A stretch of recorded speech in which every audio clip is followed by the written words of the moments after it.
In 2007, 16-year-old Daniel Petrick shot both of his parents over a disagreement about Halo 3. After his parents found out that he had purchased the game against their wishes, they took it away and locked it in the home safe. Daniel found the key to unlock the safe. Unfortunately, his game was right next to a gun. Reacting on impulse, Daniel grabbed the gun. He then snuck up behind his parents and said, "Would you close your eyes? I have a surprise for you." Then he shot them both, killing his mother and critically injuring his father. After Daniel shot both of his parents, he then put the gun in his father's hand so he could make it look like a murder-suicide. As the police arrived on scene, they found Daniel trying to flee in the family van, with the Halo 3 game in the passenger's seat. Because of his age, Daniel could not have been given the death penalty. He was given life in prison and won't be eligible for parole until 2032. In 2012, an 18-year-old only known as Chuang died at an internet cafe in Taiwan after reportedly playing the video game Diablo 3 for 40 hours straight. An attendant at the cafe found Chuang resting on the table next to his computer. The attendant woke him up. Chuang then stood up, took a few steps, and then collapsed onto the ground. He was pronounced dead soon after arriving at the hospital. His death was due in part to a blood clot in his leg, presumably from sitting in front of that computer too long. Blizzard, the parent company over Diablo, released a statement that said, "We feel that moderation is clearly important, and that a person's day-to-day life should take precedence over any form of entertainment." A 17-year-old Philippine teen murdered his own grandmother after she interrupted his Dota match. The teen had been playing Defense of the Ancients in a neighborhood internet cafe. His grandmother, who told him not to play that game anymore, went to pick him up and return him to their home. When the woman began scolding him about the game, he alleges that he blacked out and beat his 68-year-old grandmother to death. The teen cleaned up the bloody crime scene and called his aunt, who then called the police. The victim was found with wounds on her neck, chest, head, and arms. Police officers also found blood-stained ceramic shards of what appeared to be a smashed vase in a garbage bin in the front yard. The grandmother, who had raised the boy since early childhood on her own, was killed because the boy wanted to play a video game.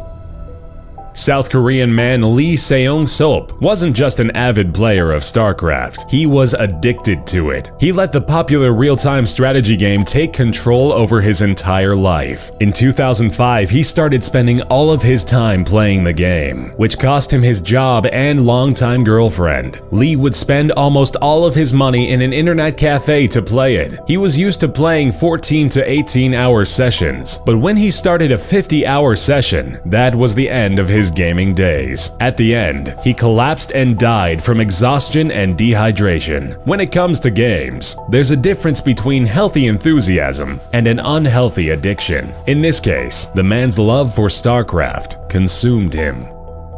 17-year-old Warren LeBlanc of Leicestershire, England, got life in prison for emulating a death scene in a video game in 2004. The game in question? Manhunt. The game was developed by Rockstar North. Armed with a knife and a claw hammer, Warren lured 14-year-old Stefan Pakira to a nearby park. He bludgeoned and stabbed the boy over 50 times until he died. In the trial, the mother of the victim was forced to leave the room as details of her son's horrific murder were explained to the court. At the end of the proceedings, the judge stated, "One thing is clear. You and you alone were responsible for this prolonged, vicious, and murderous attack on someone who thought of you as a friend."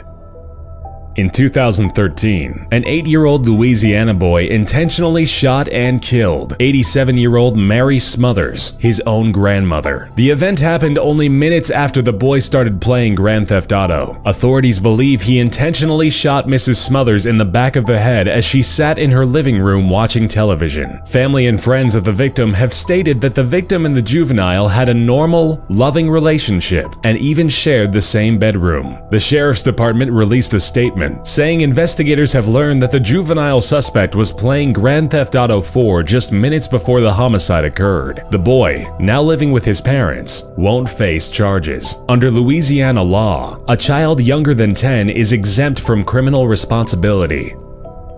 18-year-old Devin Moore was actually arrested for Grand Theft Auto, not the game, the real-life crime, in 2003. While being processed at the police station, he lunged at one of the officers and grabbed his .40 caliber Glock. He shot him and 2 other police officers in the head as he made his way out of the station to then steal a police cruiser. Once caught and handcuffed, Moore uttered, "Life is a video game. You've got to die sometime." In the trial, his defense team tried to use the Rockstar game Grand Theft Auto Vice City as a scapegoat for the young man's violent acts. Ultimately, Devin was sentenced to death by lethal injection.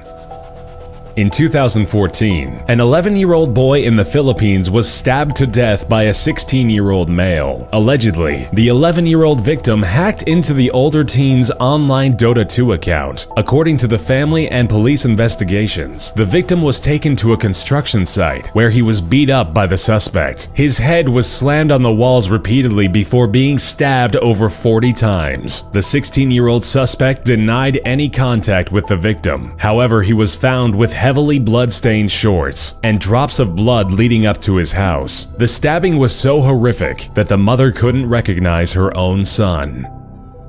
28-year-old Philadelphia man Tyrone Spellman beat his 17-month-old daughter to death in 2006 while playing the popular game Ghost Recon. His toddler crawled into the room and accidentally toppled over his Xbox, breaking it. In a fit of rage, Spellman repeatedly beat the child. Investigators contest that the child's battered body was then positioned next to a barbell in another room to make the death look like an accident. Spellman fled the scene but turned himself in the next day. Official autopsy reports indicate that the toddler's skull had been shattered and caved in by continued blows to the head. Spellman, who was a self-admitted video game addict, claimed that he did not intend to kill the child. He was sentenced to 22 to 45 years in prison.